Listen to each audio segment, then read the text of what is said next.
আরে আমার গলার কাশিটা দেখছো আরো বেড়েই যাচ্ছে, কি যে হবে আমার কিছুই বুঝতে পারছি না।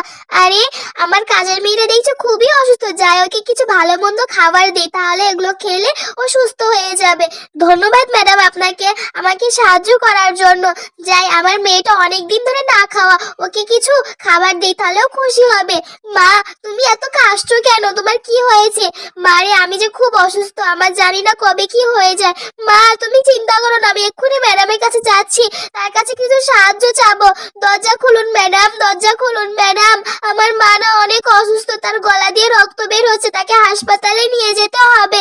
আপনি একটু আমার মাকে সাহায্য করুন। তুমি চিন্তা করো না, আমি এক্ষুনি তোমার মাকে হসপিটালে নিয়ে যাচ্ছি। হ্যালো অ্যাম্বুলেন্স, আপনি তাড়াতাড়ি চলে আসুন, এখানে এখানে একজন রুগী আসছে। এই তো হসপিটালে তাকে নিয়ে আসছি। আরে ডাক্তার আপনি এটা কি বলছেন, তার ক্যান্সার হয়েছে? ঠিক আছে আপনি ট্রিটমেন্ট শুরু করুন, যত টাকা লাগে আমি দিব, কারণ